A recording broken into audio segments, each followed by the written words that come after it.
These days, there's a new phone launching almost every other day. So when there are so many launches with few minor spec differences between each, it gets very difficult for one single launch to stand out to capture people's attention unless the brand does something no one else is doing. Now, IQOO's done something like that, and for that reason and a few others, I feel the IQOO Neo 9 Pro is a very interesting phone. So, what has IQOO done? The Neo 9 Pro is the only recent phone that's launched at a cheaper price than its predecessor did last year. And this is not because they've cut corners and downgraded the phone. No, the Neo 9 Pro also happens to be an upgrade to its predecessor in every way possible. It's got a smaller footprint, more powerful internals, a higher capacity battery, improved optics, and a better display, but it also happens to be 12% less expensive. Interesting, right? Hey guys, my name's Ash, and today on C4E Tech, we're going to be taking a close look at IQOO's Neo 9 Pro. Before we start, a quick disclaimer: this is the Chinese Neo 9 Pro. Based on rumors, the regular Neo 9 in China, that's what is launching as the Neo 9 Pro in India. Now, before we are done with this video, I will explain what the differences between these phones are. So anyways, with that said, let's get to number 7. At first glance, this box, it looks pretty run-of-the-mill. You have the regular SKU mentioned to the back, there's branding all around. That's it. I particularly do like what they've done with the 9 on top. It looks slightly blurred or sharp depending on how you look at it, or how the light hits it. It's a small thing, but kinda cool. Now there are 3 color options for this phone. We have the black and blue, both come with glass packs. The red and white, finger licking good, vegan leather. Finger licking good. You get it? Now jokes apart, I like this color combination and we'll talk about the colors, the design in just a little bit. Next, there's a transparent TPU case, a quick start guide, the USB Type-C cable, Type-C to Type-C beat it up. There's also a SIM ejector tool, and finally the 120 watt Vivo flash charger. Guys, the charging speed, it remains unchanged from last year. It's still 120 watts, but the battery capacity has gone up.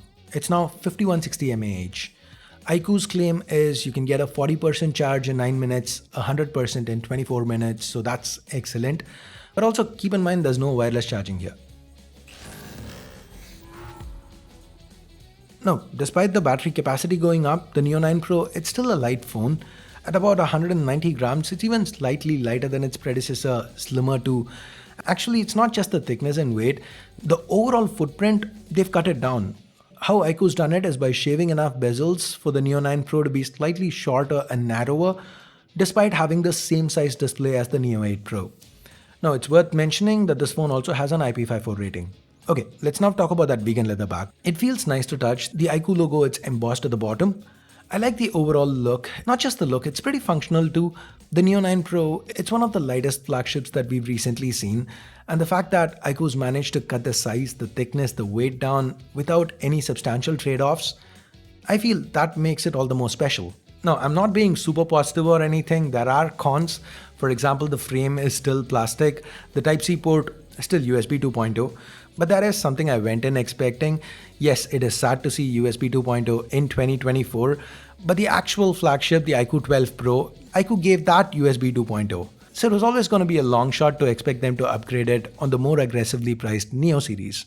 Now that said, there is NFC support, there is an IR blaster up top, the fingerprint scanner is optical, it's under the display, it's quite quick and responsive, all that's good, but it is located a little too low for my liking.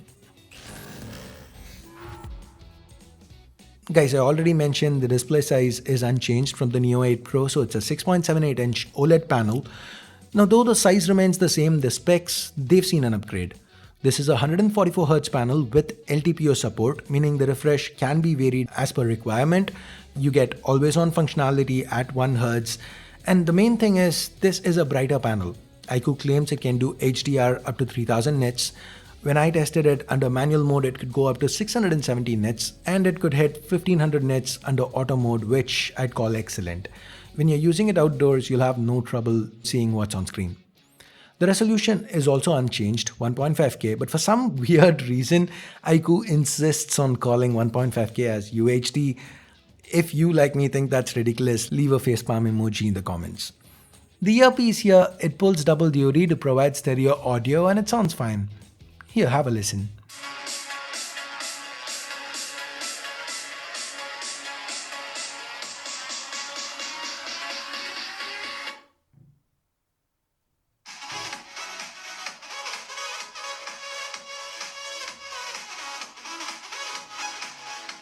Next, let's talk about the benchmarks, the internals. But before that, a big shout out to video sponsor Anbernic.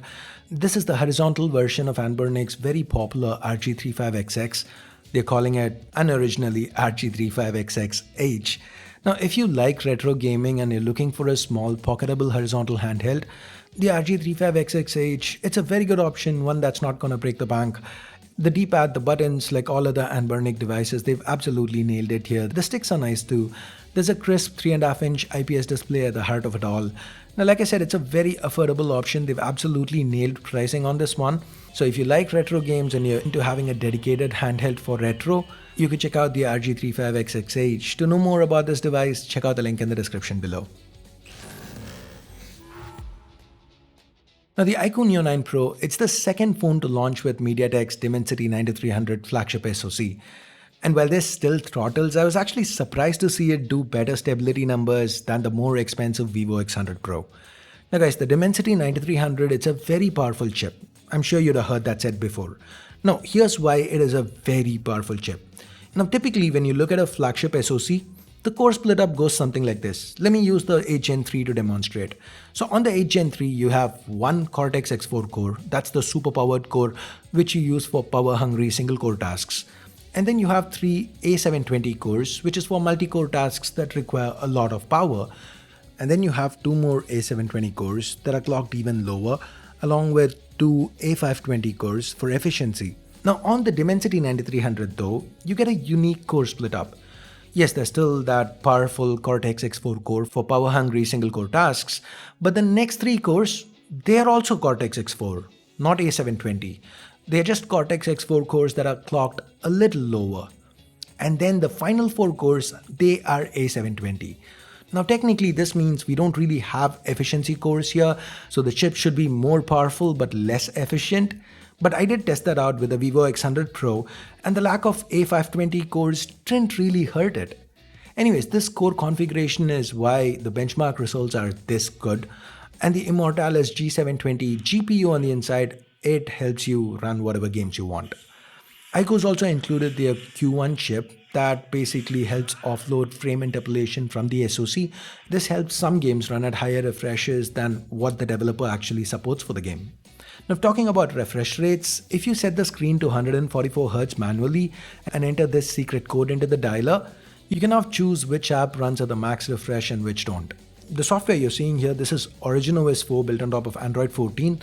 Now, because of the solid internals inside, there's no surprise that the Neo 9 Pro, it feels very fluid to use.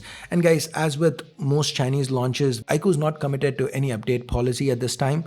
That's something we'll get to know when this phone launches globally. There are 2 cameras to the back here, and the design, it kind of continues that porthole ideology we saw on the IQOO 12 and the 12 Pro. This time though, the primary, it's Sony's 50 megapixel IMX920, and it's paired with an f1.88 lens with OIS.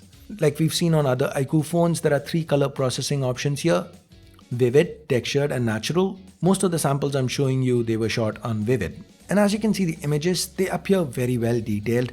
Usually cameras, they're the weakest link for the IQOO Neo line, because it's a performance focused line and they're not paying a lot of attention to cameras. And here again, this is not going to be competing with the Vivo X100 Pros or the Xiaomi 14 Pros, but the optics, they are more than competent. And for the price, I'd even call it excellent. Okay, let me put it this way, it was most definitely better than what I went in expecting. Even under low light, this camera, as you can see, it manages to do quite well. The secondary, it's another 50 megapixel shooter. This time it's a Samsung JN1. Now this is the big difference. On the regular IQOO Neo 9, which is the one that's expected to launch as the Neo 9 Pro in India, they use a standard 8 megapixel ultra wide. Of course, the other difference is the Neo 9 has a Snapdragon 8 Gen 2 instead of the Dimensity 9300 we are seeing here. Those are the only 2 differences. Barring that, the Neo 9, Neo 9 Pro, they are identical in every other way. Now videos top out at 8K 30, but for good stabilization, you're gonna have to shoot 4K 60. The 4K 60 footage, it looks good, but if you notice, there's some EIS jitter. That's something I hope they can fix with updates.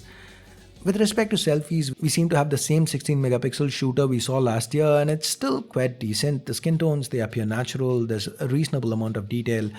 Selfie video, now that's what I'll call a huge letdown, because it maxes out at 1080, which maybe we could have forgiven given the price, but this is 1080 30 and the footage is not even stabilized.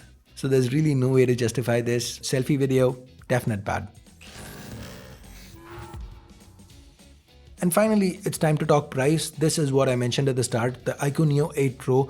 Last year, it launched for 3300 RMB in China. The converted prices are on screen. Now, the IQOO Neo 9 Pro, it's launched at 2999 RMB, which is 12% cheaper than the Neo 8 Pro's launch price. And there are no major compromises. Okay, technically there is one. The base here is 12256 instead of the Neo 8 Pro's 16256. But honestly guys, those 4 gigs outside of the spec sheet, it's really not gonna make any difference. Okay, now forget the IQOO Neo 8 Pro. This is the cheapest current gen flagship available today. They've even undercut the Redmi K70 Pro, which undercutting Redmi, now that's not something you're gonna see happen every day, right? Now that doesn't mean this phone is perfect. Is there room for improvement? Sure. I just showed you guys the video part of it, the selfie video in particular. And of course, there are other things they could have added like wireless charging, maybe better cooling for higher stability, a metal frame, IP68, a telephoto camera, just to name a few things off the top of my head. But that said, the Neo 9 Pro, it does look to be a very impressive performance-focused flagship that happens to be priced extremely aggressively. What do you guys think about this phone? What do you guys think about IQOO launching the Neo 9 as the Neo 9 Pro in India? Would you rather prefer to see this phone launch instead? Let me know your thoughts in the comments below, and thanks for watching guys. You have a great day.